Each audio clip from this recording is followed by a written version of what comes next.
목양실에 와보신 분 계시죠? 목양실에 와보시면은 목양실 벽에 그림이 하나 붙어 있습니다. 민태홍이라는 유명한 화가가 계세요. 아주 우리나라에서 아주 유명한 화가가 그린 그림인데요. 잠깐 볼까요?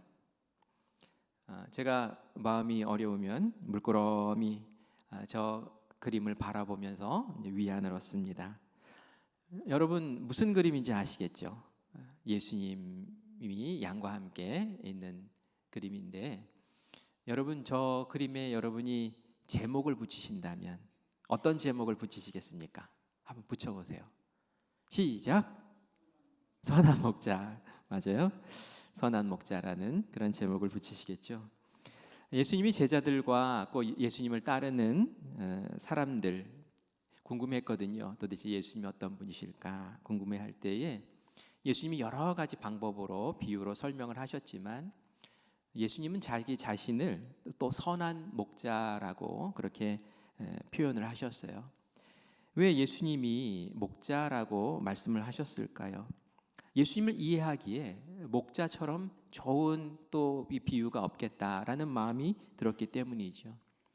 당시에 이스라엘 사람들은 목자와 양 이런 관계를 굉장히 친밀하게 느낄 수 있었어요. 왜냐하면 집 밖에 나가면은 쉽게 볼 수 있는 것이 이제 목동과 양, 그리고 또 목자의 그런 직업을 가진 사람들도 꽤 많이 있었기 때문에 그렇죠. 구약 말씀에 봐도 하나님이 이스라엘 백성과의 관계를 표현할 때에 목자와 양의 관계로 그렇게 표현을 하기도 했습니다. 우리가 잘 아는 다윗 왕도 하나님은 나의 목자라고 그렇게 표현을 하죠. 그래서 그 목자 되신 하나님이 나에게 어떻게 해주셨는지 그것을 시로 표현한 것이 우리가 너무 잘 아는 시편 23편이죠. 시편 23편 1절에 보면 이렇게 표현합니다. 우리 같이 읽겠습니다. 여호와는 나의 목자시니 내게 부족함이 없으리로다. 아멘. 하나님은 이 다윗이 볼 때 나에게 목자 같은 분이십니다 라는 거예요. 그래서 이 목자 되신 하나님이 나에게 양 같은 나에게 부족함 없이 나를 풍족하게 채우시고 돌보시고 인도하셨습니다 라는 거예요. 그래서 구체적으로 그러면 하나님이 목자처럼 어떻게 돌보셨는가 라는 이야기가 그 뒤에 줄줄이 나옵니다. 푸른 풀밭으로 또 쉴 만한 물가로 나를 인도하셨습니다. 그래서 아까 보았던 그 그림이 바로 그 그림이에요. 양들을 푸른 풀밭 그 잔잔한 물가로 인도하셔서 너희들 이거 뜯어 먹어라, 이 물 마셔라. 이 뭡니까? 우리의 일상을 돌보아 주신다는 거예요. 먹는 것, 그죠? 우리를 이렇게 케어해 주신다는 거죠. 그리고 또 다윗이 고백해요. 죽음의 위험이 도사리고 있는 그 위기의 그 순간에도 하나님께서는 목자가 되셔서 나를 막대기와 지팡이로 이렇게 지켜주셨습니다 라고 그렇게 고백을 합니다. 뿐만이 아니라 나와 동행하시는 그 예수님은 원수들이 나를 위협할 때에 오히려 막아주시고 나를 보호하시고 오히려 그 원수 앞에서 그냥 상을 베푸셔서 그 원수 앞에서 내가 자랑스럽게 승리를 선포하고 기뻐할 수 있도록 그렇게 해주셨습니다 라고 다윗이 고백을 하는 거예요. 이것은 그냥 뭐 상상해서 쓴 시가 아니라 다윗이 인생의 여러 우여곡절을 겪으면서 그 상황마다 하나님이 나에게 이렇게 해주셔서 너무 감사하고, 내가 느끼는 하나님, 내가 아는 하나님은 꼭 목자 같은 하나님이십니다 라는 그런 고백을 하고 있는 것이죠. 근데 한 가지 질문이 있어요. 우리가 양 같다고 그렇게 표현을 하는데 정말 우리가 양 같을까요? 이 양이라는 것은 연약함의 대명사예요. 많은 동물 가운데 약함의 대명사예요. 그냥 다른 짐승들의 밥이 되기가 십상이죠. 근데 우리가 그렇게 연약한 존재일까? 우리를 비교를 해도 한 호랑이쯤 비교를 하든지 이러셔야지 양의 비교를 하시나? 라는 생각을 할 수 있죠. 질문이 들 수도 있단 말이에요. 맹수들 가운데서도 우리를 위협하는 맹수가 별로 없습니다. 왜냐하면 우리는 무기라는 것도 있고 우리는 지식이라는 게 있기 때문에 사실 사람은 이 동물 가운데 최상위에 있는, 동물 입장에서 보면은 마치 하나님 같은 존재가 사실 우리 인간들이잖아요. 그런데 우리 인간을 그렇게 양으로 너무 연약하게 비유한 것 아닌가 하는 그런 생각도 듭니다. 그런데 성경은 인간이 양 같다, 양 같은 면이 있다라고 분명히 지적을 하고 있어요. 이사야서 53장 6절 말씀 같이 보겠습니다. 같이 읽습니다. 우리는 다 양 같아서 그릇 행하여 각기 제 길로 갔거늘 여호와께서는 우리 모두의 죄악을 그에게 담당시키셨도다. 아멘. 인간에게 강한 면모가 있어요. 지식도 있고 지혜도 있고요. 또 무기를 다룰 수 있는 그런 것들도 있죠. 그래서 동물 가운데 가장 높은 최상위 계층을 차지하고 있단 말이죠. 그런데 우리에게 약함이 있어요. 그 약함은 뭐냐면은 죄에 빠지기 쉬운 본성을 가지고 있다라는 거예요. 자기 생각과 자기 욕심에 이끌려서 이렇게 살다 보면은 죄의 길로 쉽게 빠져들게 된다는 거죠. 이런 존재이기 때문에 길을 인도해 주시고 또 우리를 지키시는 그런 목자 되신 예수님의, 하나님의 그 인도하심이 필요하다는 겁니다. 죄성이 이끌린다는 것이 뭘까? 정말 인간이 그렇단 말인가? 정말 그렇게 취약하다는 말인가? 이 땅에 전쟁이 그치지가 않습니다. 그죠? 좀 전쟁이 그칠 만도 한데, 우리가 똑똑한 사람이, 합리적이고 이성적인 사람이라면 그 전쟁을 왜 합니까? 그런데 전쟁이 그치지가 않아요. 이 땅에 여전히 굶주리는 이들이 있어요.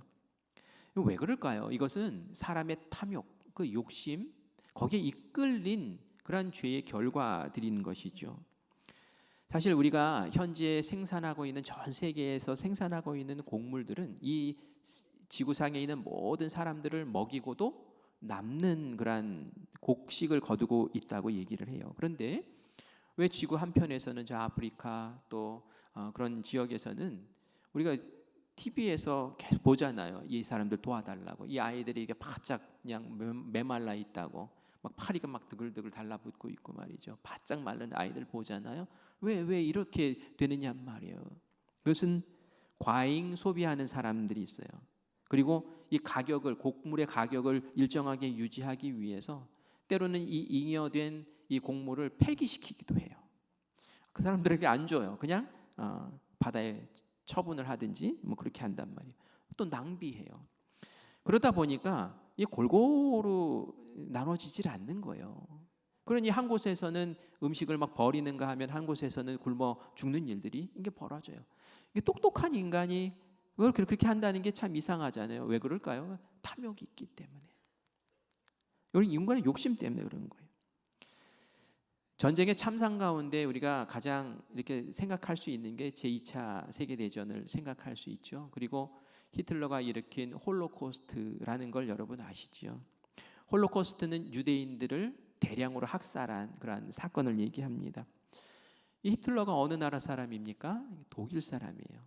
그 당시 독일은 철학이 발전한 굉장히 합리적이고 이성적인 시대를 살아갔어요. 그런데 이 히틀러 그리고 그 주변에 있었던 많은 사람들도 지적인 사람들이고 지성적인 사람들 아니겠습니까? 근데 지성적인 사람들이 이런 일을 저지르더라는 거예요. 그 사람들이 주장했던 것은 이 홀로코스트를 일으킨 그러한 바탕 가운데 하나는 우생학이라는 게 있어요. 우생학. 우생학이 뭐냐면은 우수한 인종은 유지하고 발전시켜야 하지만 열등한 인종은 다 이 지구상에서 죽여야 된다라는 거예요. 장애가 있다든지 이러면은 왜 하면서 처분을 해버리는 거예요. 그래서 열등한 인종으로 유태인을 생각한 거예요. 유태인을. 우수한 인종은 자기, 그 독일 아리아인들을 우수한. 그래서 유태인들을 다 가둬가지고 그들 인종 청소를 하는 거죠. 막 그냥 몰살을 시키지 않았습니까? 이게 바로 사람의 모습이라는 거예요. 강한 힘을 가지고 있어요. 그런데 이 죄성, 이 탐욕, 잘못된 생각 이런 것들을 때문에 다 양 같아서 제 길로 가다 보니까 이런 끔찍한 일들이 이 지구상 도처에서 일어난다는 것이죠. 행복을 잘 몰라요. 생명의 소중함을 몰라요. 그래서 그 길을 잃어버리는 것. 그렇기 때문에 우리에게는 의의 길로 인도하시고 생명의 길로 인도하시고 행복의 길로 인도하시는 그 목자가 반드시 필요하다라는 말씀입니다. 우리가 오늘 봉독한 말씀에 보면은 많은 목자들이 있는데 예수님은 당신을 표현할 때 선한 목자라고 표현을 하시면서 비교를 해요. 이 선한 목자와 그렇지 않은 목자 비교를 하는데 다른 목자들은 삭군 목자라고 이야기를 해요. 선한 목자와 삭군 목자를 대조해서 말씀을 하셔요. 그러면서 그 차이가 무엇인지 크게 두 가지로 얘기하시는데 이 두 가지 차이점을 우리가 보면 예수님이 이런 분이구나 라는 것을 확실히 알게 됩니다. 예수님이 당신을 선한 목자라고 하는 이유는 11절 12절에 그 이유가 첫 번째 이유가 나옵니다. 우리 같이 읽겠습니다. 나는 선한 목자라. 선한 목자는 양들을 위하여 목숨을 버리거니와 삭군은 목자가 아니요 양도 제 양이 아니라 이리가 오는 것을 보면 양을 버리고 달아나나니 이리가 양을 몰아가고 또 해치느니라. 아멘. 아멘. 첫 번째 중요한 차이 뭔가요? 선한 목자는 양을 위해서 목숨을 버린다라는 말씀을 하세요. 이 굉장히 예수님이 하고 싶었던 말씀이에요. 양을 위해서 목자가 목숨까지도 바친다. 이런 말씀이 계속 반복돼서 나옵니다. 한 4번이나 그 짧은 구절 안에 계속 반복되어서 나와요. 그것은 예수님이 정말 이 말씀을 하고 싶으셨다는 거예요. 내 생명보다 양을 더 사랑한다.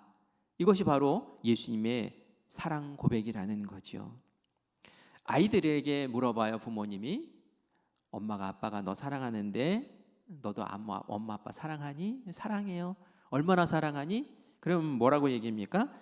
뭐 하늘만큼 땅만큼 사랑해요. 이런 표현을 써요. 예수님은 그 사랑 표현을 뭐라고 하느냐면 내가 너를 사랑하는데 내 생명보다도 내 목숨보다도 너를 더 사랑해라고 사랑을 표현을 하는데 이게 예수님이 표현할 수 있는 최고의 사랑 표현이었다는 거예요. 예수님은 우리가 위험에 닥칠 때에 자신의 희생을 각오하고 양들을 지키는 목자처럼 그렇게 하신다는 거예요. 내 양이 내 생명보다 더 소중하다, 더 사랑하니까 라는 마음이 있다는 거죠. 다윗이 선한 목자 부류에 들어갔던 것 같아요. 사울 왕이 있을 때에 골리앗이 이스라엘 백성들을 멸시하고 그리고 하나님도 무시하고 하는 그런 모습을 이 다윗이 보죠. 이 소년 다윗이 내가 전쟁터에 나가서 이 골리앗과 싸우겠습니다 라고 사울 왕에게 얘기해요. 그때 사울 왕이 야 네가 뭐라고 뭘 한다고 너 같은 소년이 너 나가면은 한 칼에 죽어 하면서 말려요. 이때 다윗이 사울 왕을 이렇게 설득시킵니다. 아니에요, 걱정 마세요. 제가 제 아버지의 양을 돌볼 때에 이리가 오고 늑대가 오고 또 뭐 곰이 오고 호랑이가 오고 그래서 양 새끼들을 잡아가면은 물고 가면 내가 가만히 두지 않았다는 거예요. 내가 맞서 싸워서 그 입에서 그 새끼를 구해서 제가 돌아왔던 사람입니다 라고 그렇게 당당하게 이야기를 합니다. 정말 목숨 걸고 그렇게 한 거예요. 그 이야기를 듣고 이 사울 왕이 그래? 그렇다면 나가봐라 해가지고 정말 골리앗을 그렇게 물리친 것 아니겠습니까? 진짜라면 한번 해봐라는 거예요. 정말 이 다윗은 선한 목자였던 것 같아요. 이에 비해서 삭군 목자는 어떻습니까? 삭군 목자는 돈 받고 이제 양 쳐주는 거예요. 보수를 받고 하는 거죠. 품꾼이라고 보면 돼요. 목자의 기본적인 일들을 합니다. 양들을 데리고 물가로 가고 또 풀도 먹이고 인도도 하고 우리에 집어넣고 이런 기본적인 일은 해요. 그런데 어디서 딱 차이가 나냐면은 정말 짐승들이 맹수들이 와가지고 양을 위협할 때에 그때에 이 삭군 목자는 금방 표시가 나는데 그것은 걸음아 날 살려라 하고 양들 다 팽개치고 도망간다는 거예요. 하긴 그렇겠죠. 오늘 하루 품삯 벌기 위해서 내가 지금 이 양을 돌보고 있는데 이 하루 품삯에 내 목숨을 받고 내 목숨을 위태롭게 만들어 그럴 일은 없지 하고 이제 떠난다는 거죠. 예수님이 지금 강조하시는 것은 뭡니까? 내가 선한 목자야 라고 강조하시는 것은 삭군 목자와 달리 나는 내가 지키는 양, 나의 소유된 양에 대해서는 내가 생명을 바치면서 그들을 지키고 그들을 보호하고 그들을 이끌어 나가고 그를 나의 소유로 생각하고 정말 목숨 걸고 내가 그들을 사랑할 거야 라는 그런 마음을 예수님이 보여주시는 거죠. 예수님이 우리에게 그런 분이라는 거예요. 나는 너희를 내 목숨보다도 더 사랑해. 내가 그렇게 너희들을 돌볼 거야. 그렇게 너희들을 지킬 거야. 여러분, 이런 예수님의 고백을 들을 때 여러분의 마음에 감동이 있습니까? 아니면 그냥 맹맹합니까? 사실 이거 어마어마한 사랑인데, 그 원자폭탄 같은 사랑인데, 우리가 예수님 사랑입니다, 사랑입니다 하는 얘기를 너무 많이 듣다 보니까 이 마음의 별로 감동으로 다가오지 않을 때가 있어요. 사실은 예수님이 이것을 너무 강조하고 싶은데, 내가 너희들을 위해서 내 생명 바쳐서 너희들을 사랑해. 너희들을 지키기 위해서는 내가 생명까지도 바칠 수 있어 라고 그렇게 하는데, 그것을 4번이나 이 본문 말씀에서 막 반복하면서 그렇게 강조를 하는데, 너희들을 위해서 내 목숨을 버리는 것도 아깝지 않다고 말하는데, 사실 이 당시의 제자들도 이것이 그들의 마음에 크게 다가오지 않았을 거예요. 그런데 말이죠, 이 제자들이 목숨 바쳐서 예수님이 우리를 사랑하신다라는 것을 어디서 알게 됩니까? 바로 십자가 아래서 이제 알게 되는 거예요. 십자가 아래서. 나를 위해, 나는 양들을 위해 목숨을 버린다라고 그렇게 말씀을 하시는데, 버린다는 게 뭐예요? 자기 의지대로 양들을 위해서 내 생명을 바쳐주는 거예요. 어떤 사람들은 예수님의 십자가에 달리는 모습을 보면서 뭐 힘이 없어서 끌려가서 거기에 달려있는 그런 것처럼 생각하고 착각을 하는데, 그렇지가 않았어요. 예수님은 죄 가운데 있는 우리들을 위해서 내 목숨을 바쳐서라도 내가 이 백성들이 죄의 길로 걷다가 지옥 가는 일 없게 하기 위해서 내가 내 생명을 바친다.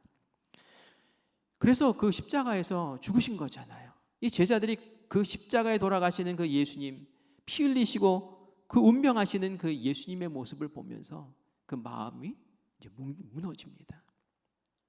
아, 정말 예수님이 그렇게 말씀하셨던 게 바로 이 모습이었구나. 정말 예수님이 우리를 위해서 이렇게 사랑하셨구나.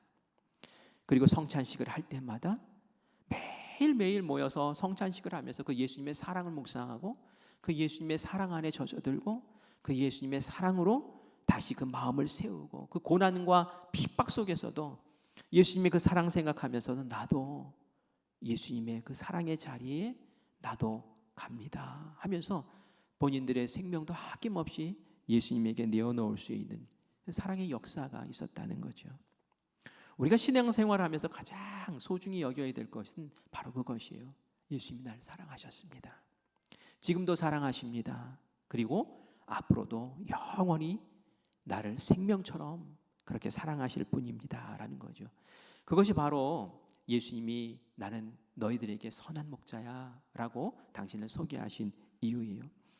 예수님이 선한 목자라고 당신을 소개하신 두 번째 이유가 14절과 15절에 나옵니다. 우리 같이 읽겠습니다. 나는 선한 목자라. 나는 내 양을 알고 양도 나를 아는 것이 아버지께서 나를 아시고 내가 아버지를 아는 것 같으니 나는 양을 위하여 목숨을 버리노라. 네, 여기서도 목숨을 버린다고 그렇게 말씀을 하시는데, 두 번째 이유는 바로 이것입니다.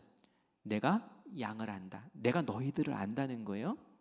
너희들도 나를 알지만 나는 너희들을 너무 잘 알아. 이렇게 말씀하시는 거예요. 이 안다라는 것이 선한 목자라는 얘기예요.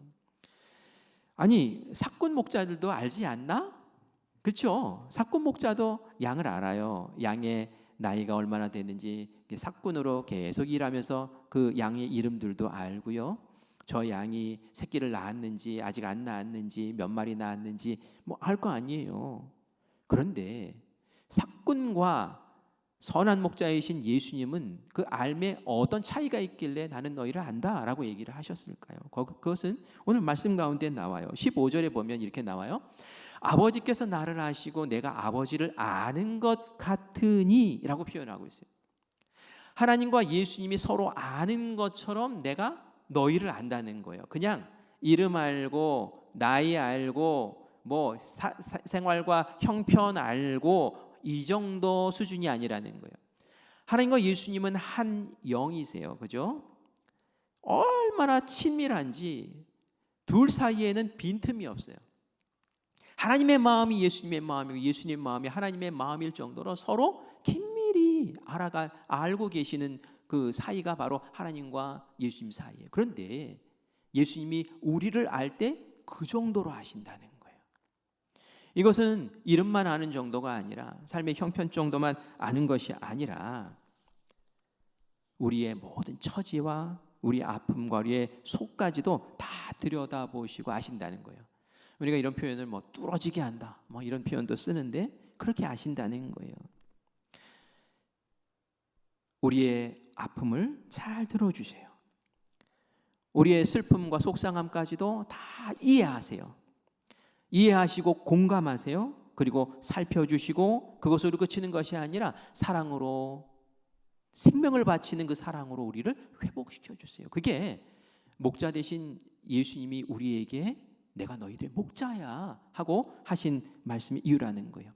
우리 군중 속의 고독이라는 이야기를 듣습니다. 주변에 많은 사람들이 있고 인간관계 맺고 뭐 직장 생활하고 하는 그런 과정에 많은 사람들과 연결되어 있죠. 그러나 그 사람 가운데 나의 진심을 아는 사람은 몇 명이나 될까요? 내 진심을 들어줄 수 있는 사람. 여러분들에게 친구가 있는데 어떤 대화를 나누십니까? 정말 속 깊은 이야기들까지 나누실 수 있어요? 아니면은 형식적인 이야기 하다가 그냥 맙니까? 오늘 날씨가 어떠니? 뭐 너 요즘 뭐 먹었어? 어디 다녀왔어? 뭐 형식적이고 아주 기능적인 그런 대화 그런 것들이 많지 않습니까? 여러분들의 마음속에 있는 골마 터진 것들까지 나의 약한 것까지 나의 부끄러운 것까지 내가 불안하고 내가 울고 있는 그것까지 이렇게 이야기할 수 있는 사람이 있습니까? 만약에 그걸 알아줄 수 있는 사람이 있으면 여러분 행복한 사람이에요. 그러나 설령 그런 사람이 있을지라도 나를 100% 온전히 이해해 준다는 것은 거의 불가능에 가깝습니다. 설령 그것을 100% 공감하고 들어준다고 할지라도 그 어려움과 아픔과 눈물을 해결해 줄 수 있는 사람은 또 없어요. 그런데 예수님은 그것을 하실 수 있는 분이라는 거예요. 예수님은 내 속에 있는 것까지도 다 아시고 이미 내 속에 계시잖아요. 내 속을 다 아셔요. 내 눈물을 아시고 내 속상함을 아시고 나의 한숨을 아세요. 나를 불쌍히 여기세요. 그리고 내 아픔에 공감하세요. 왜냐하면 예수님도 인간의 몸으로 이 땅에 사시면서 그걸 다 겪으셨거든요. 다 아셔요. 완벽하게 이해하시고 어쩌면 나보다 더 나를 더 잘 아시고 그리고 나의 아픔을 치유해 주시는 사랑의 능력으로 나를 대해 주시고 나를 이끌어 주시는 분이 바로 예수님이라는 거예요. 그래서 정말 이 세상에 나를 진짜로 알아주실 수 있는 분은 예수님밖에 없습니다. 예수님 한 분뿐입니다. 내가 예수님을 붙잡겠습니다. 예수님께 나아갑니다. 그러면서 예수님 앞에 우리의 기도의 문을 열고 나가셔야 되는 거예요. 예수님 앞에 나오긴 나왔는데 마음 열고 기도하지 못하는 분 보면 좀 답답해요. 예수님이 이미 내 상황을 아시고 들으려고 기대하고 계시는데 우물우물하다가 그냥 돌아가시면 안 돼요. 예수님 앞에 나와서 내 속에 있는 것을 토해내셔야 돼요. 예수님, 제가 직장을 잃었습니다.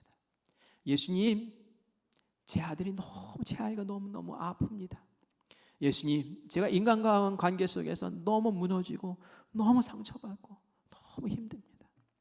예수님, 제가 재수하고 삼수했는데 또 떨어졌어요. 예수님, 어떡합니까? 예수님에게 사람에게 감히 하지 못했던 그것까지도 다 털어놓으셔요. 예수님이 목자인 이유가 바로 그것 때문이거든요. 내가 너를 안다는 거예요. 다 안다는 거예요. 알 뿐만 아니라 이해한다는 거예요. 이해할 뿐만 아니라 공감하고 그리고 너의 그 아픔까지도 내가 다 책임지고 돌볼 수 있어. 나는 목자잖아. 그렇게 우리에게 말씀하셔요. 얼마나 감사합니까? 예수님 당신은 그렇게 우리에게 알려주시고 계시잖아요. 얼마 전에 남경필 씨의 간증을 들었어요. 남경필 씨 여러분 아십니까? 정치인이에요. 이전에 경기도 지사도 했고 국회의원도 몇 차례 했던 분입니다. 저는 정치인 남경필을 잘 몰라요. 그런데 이 신앙 간증을 들으면서 신앙인 남경필 집사님에 대해서 호감이 가고 기도해 주게 되더라고요.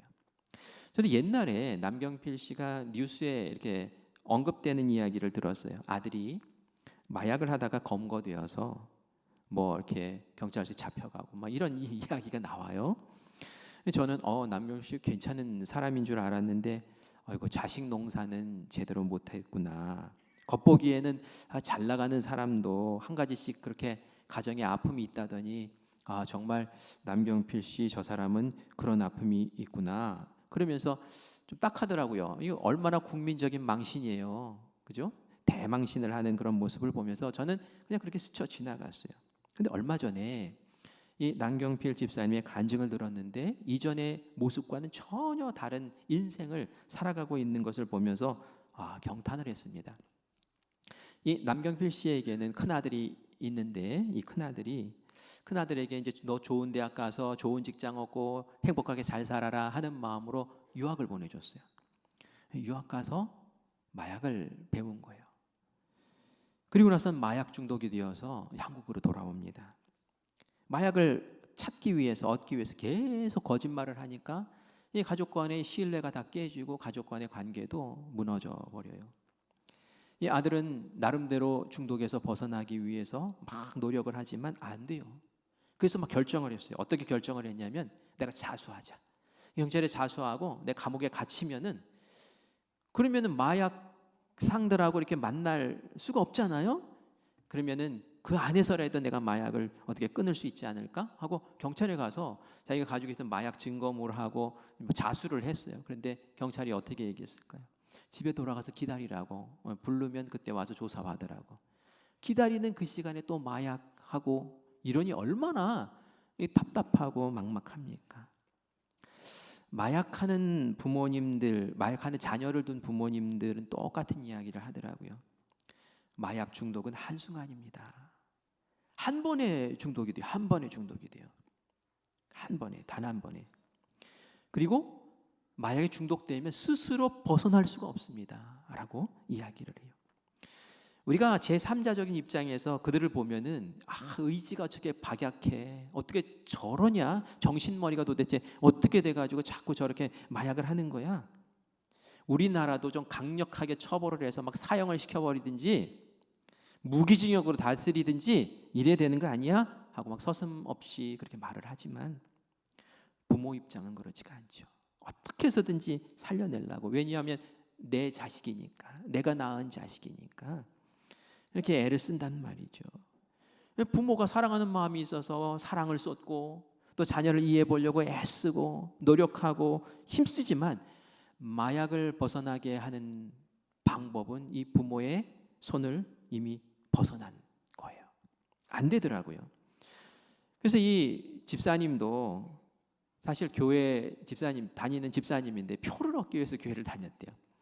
수원에 있는 큰 교회예요. 가장 큰 교회. 무슨 교회라고는 얘기는 하지 않을게요. 그 교회에 표 얻기 위해서 다녔다고 얘기를 하더라고요. 그런데 어느 날 성지순례를 아내와 함께 가게 돼서 그 성지순례를 가게 됐는데 전화가 온 거예요. 성지순례에서 은혜 받고 좀 변화받고 싶어서 그렇게 했는데 큰아들이 또 마약 사고를 친 거예요. 얼마나 속상합니까? 하나님, 나는 좀 이 성지순례 통해서 변화받고 나 은혜 받고 좀 어떻게 좀 해보려고 하는데 하나님은 어떻게 또 이렇게 사고 치게 해가지고 나에게 또 이렇게 아픔을 주십니까? 그러면서 하나님 원망하는데 하나님이 마음에 이런 생각을 주시더래요. 네가 해볼 수 있는 것 다 해봤지. 네가 할 수 있는 일이 아니야. 그렇죠. 3년 동안 애썼는데 안 된.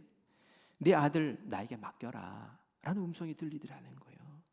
그래서 그때 이제 결심을 한 거예요. 하나님, 알겠습니다. 제 아버지의 권한을 포기하고 하나님께 내 아들을 맡기겠습니다. 하나님이 어떻게 해주세요 라고 기도하는 마음의 평안이 그렇게 찾아오더래요. 귀국해서 이 부모가 이 아들을 경찰에 신고한 거예요. 그래서 그게 뉴스에 난 거예요. 경찰에 신고해서. 어떻게 보면은 꼭 포기한 것 같아 보여요. 어떻게 아버지가 자식을 마약했다고 신고를 하나? 이게 포기가 아니라 하나님께 맡기는 거예요. 하나님, 이제는 이 방법으로 할 테니 하나님께서 알아서 처리해 주십시오. 변호사도 선임하지 않았어요. 재판이 일사천리로 진행돼서 2년 6개월이라는 징역형이 떨어집니다. 그리고 격리된 상태에서 마약 치료를 받게 돼요. 보니까 국립법무병원이라는 병원이 있는데 그 병원에서 이 죄수의 신분으로 거기서 치료받고 또 감옥에서 지내고 치료받고 지내고 하면서 계속 그 2년 6개월을 복역한다고 얘기를 해요. 근데 그 안에서 이 큰아들의 변화가 시작된 거예요. 밖에 있을 때는 도무지 안 됐는데 그 안에서 변화가 일어난 거예요. 이 변화의 중심에 무엇이 있었을까요? 마약 치료를 잘했을까요? 상담을 잘했을까요? 그게 아니라 예수님의 사랑을 만나고 예수님의 사랑을 만난 거예요. 목자 되신 예수님이 나는 너희를 위해서 목숨을 바쳐서 너희를 사랑한다니까. 난 너희를 구하기 위해서는 내 생명 바치는 게 아깝지 않다니까. 그 사랑이 이 아이에게 느껴지는 거예요. 그 사랑이 그 마약 중독자인 그 아이의 마음을 변하게 시작하는 거예요. 이 남경규 씨도 아들에게 미안하다라는 고백을 했대요. 그게 뭐냐면은 이야기를 듣고 이렇게 공부를 하다 보니까 자녀 중독에 빠지는 경우는 삶의 결핍이 느껴질 때 이 중독에 빠지는 경우가 많대요. 그런데 그 결핍을 자기가 이 자녀에게 줬구나라는 것이 느껴지더라고요. 뭐냐면은 그 남병표 씨가 이혼을 했대요. 당신 정치하면 나 이혼할 거야. 근데 도지사가 돼버린 거예요. 그래가지고 정말 이혼을 한 거예요. 이 자녀들이 얼마나 상처받았겠어요. 그런데 거기에 대해서 미안하다는 얘기 한마디 한 적이 없었대요. 그래서 이 아들에게 아들아 미안하다. 내가 이렇게 해서 미안하다. 너에게 아픔을 줘서 미안해. 라고 했더니 이 아이가 참 가만히 있다가 아빠 고마워요. 그렇게 한마디 하더래요. 마음이 또 이렇게 녹아진 거죠. 치유가 되는 거죠. 예수님의 사랑이 또 아버지의 사랑이 그리고 이 남경필 씨가 이전에는 너 왜 그러냐 왜 저러냐 이랬던 그 입을 닫고 하나님 널 사랑하셔. 나는 너를 믿어. 너는 다시 일어설 수 있어 하면서 책망보다는 사랑으로 믿어준다는 말로 아이를 계속 격려해 주니까 이 아들이 우리 아버지는 나를 끝까지 포기하지 않고 나를 사랑하시는 분이구나. 그 사랑 먹고 그 마음이 회복되고 그 지긋지긋한 마약 중독을 벗어나기 시작하는 그 감옥 안에서 똑같은 마약 중독자들이 있잖아요. 야, 너 예수 믿어. 그리고 그 감옥에서 성경을 읽게 하고 예수님을 소개하고 큐티하는 방법을 가르쳐주고 지금 그 아들이 이제 1년 6개월을 감옥에서 보냈는데 그렇게 변화되고 있습니다. 라는 이야기를 하더라고요. 그래요. 하나님의 사랑이 이런 거라는 거예요. 그리고 하나님은 그 마약 중독 걸린 그 아들의 마음을 누구보다도 잘 이해하시는 거예요. 왜 그러니가 아니라 내가 이해해. 너의 아픔을 이해해. 네가 왜 그렇게 됐는지 난 다 알아. 그런데 아들아, 네가 거기에서 헤매면 안 되지. 난 너에게는 소망이 있고 너에게 기대가 있어. 하면서 그 아들을 회복시키시고 사랑으로 돌보시고 이끌어 주시면서 그 세우시는 은혜가 있는 거예요. 바로 선한 목자이신 예수님의 파워가 바로 거기서 나타난다라는 얘기입니다. 그러면서 이 남경필 집사님에게 하나님이 미션을 주셨대요. 무슨 미션이냐면은 한국에 마약 중독자가 200만 명이나 있다. 한 번 하면 마약 중독자예요. 마약 한 번 하면 200만 명이나 있대. 200만 명이나 있대요. 얼마나 많은 사람이 마약에 지금 접촉하고 있느냐. 이것이 가장 큰 영적 전쟁의 전쟁터다. 네가 그곳에서 이 영적 전쟁을 치루어서 마약 중독자가 예수님 만나게 하고 마약을 끊게 하고 그들이 예수님을 자랑하게 만들어라. 그래서 지금 그 일을 하는 사람으로 변신을 해서 정치는 딱 끊어버리고 지금은 내 아들 마약 중독자 똑같은 형편에 있는 사람들 구원해내려고 그렇게 애쓰는 사람으로 변신해서 많은 사람들의 도움을 받아서 지금 꾸려나가는 것을 보게 됩니다. 남경필 씨가 아들 사랑했어요. 그런데 그 아들 100% 이해했습니까? 아니에요. 100% 이해할 수 없어요. 그 아들을 설령 이해한다 하더라도 그 아들을 구원할 힘이 있었습니까? 구원할 힘이 없었어요. 누가 구원하셨습니까? 하나님이 이해하시고 하나님이 사랑으로 구원해내신 줄 믿습니다. 그게 바로 선한 목자이신 예수님의 능력이고 그 능력을 우리도 똑같이 받고 있는 거예요. 예수님이 아세요. 100% 우리를 아시고 이해하세요. 그리고 우리에게 똑같은 사랑으로 다시 일어서라 하시는 거예요. 여러분, 예수님이 아신다라는 것은 알고 끝나는 게 아니에요. 아신다라는 것은 내가 아니까 내가 고쳐줄게. 내가 아니까 내가 길 열어줄게. 내가 아니까 그 눈물을 닦아줄게 라는 그런 마음의 표현이 그 아신다는 마음에 다 담겨 있는 거예요. 예수님 능력이 있으시잖아요. 그런데 알아. 그러고 아무것도 안 하시겠냐는 거예요. 알아. 네가 기도했잖아. 내가 책임져 준다니까. 그게 우리의 신앙의 힘이 되기를 간절히 바랍니다. 우리도 이전에는 죄의 중독자였잖아요. 그래서 예수님이 필요한 거예요. 로마서 5장 8절 말씀 같이 읽습니다. 우리가 아직 죄인 되었을 때에 그리스도께서 우리를 위하여 죽으심으로 하나님께서 우리에 대한 자기의 사랑을 확증하셨느니라. 우리가 죄에 있을 때, 죄인이 있을 때, 죄에 중독되어 살 때에 예수님이 어떻게 하셨대요? 하나님의 예수님을 보내셔서 십자가에 달려 죽게 하심으로, 죽게 하셔서 그 사랑으로 우리를 그 죄에서 건져내시고 우리를 천국 백성으로, 하나님 백성으로 삼으셨다고. 그래서 목자라고 얘기하시는 거예요. 우리는 이 죄에서 벗어나야 돼요. 우리의 삶에 그리스도인답게 빛을 드러내셔야 돼요. 남경필 씨에게 하나님은 미션을 주셨다고 그랬잖아요. 그냥 아들 고쳐주는 걸 끝나지 않고 이 남경필 씨가 그런 얘기해요. 우리 아들 빨리 나왔으면 좋겠다고. 왜요? 이 아들이 고침받고 나오면 얼마나 좋은 자랑거리, 증거거리가 되겠냔 말이에요. 얼마나 또 하나님을 이야기하고 예수님의 그 사랑의 파워를 얘기하겠느냐는 거예요. 남경필 씨에게 네 아들만 고쳐라가 아니라 너 200만 명이 되는 마약 환자들 고치는 일 네가 해야 돼 라고 그렇게 미션을 주신 것처럼 우리에게 똑같은 미션 주시는 줄 믿습니다. 뭐냐면은 내가 선한 목자지, 근데 너희들도 목자 돼야 돼라는 거예요. 요한복음 21장에 보면은 베드로에게 예수님 말씀하시잖아요. 너 나 사랑하니? 너 내가 얼마나 사랑하는지 알지? 그 사랑 아니? 알죠. 저도 사랑합니다. 그래? 그럼 됐어.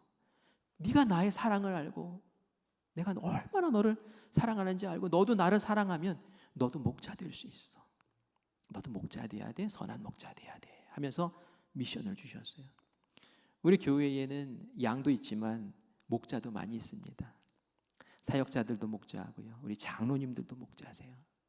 또 우리 중직자들도 목자시고 우리 교사들 또 우리 속회 지도자들 다 목자이신 거예요.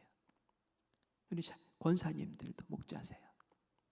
목자가 많은 교회. 그런데 사꾼 목자가 아니라 선한 목자. 예수님 닮은 그 선한 목자가 많은 교회가 건강하고 하나님께서 쓰시는 교회, 파워 있는 교회 아니겠습니까? 저는 우리 교회가 그런 교회 되기를 간절히 바랍니다.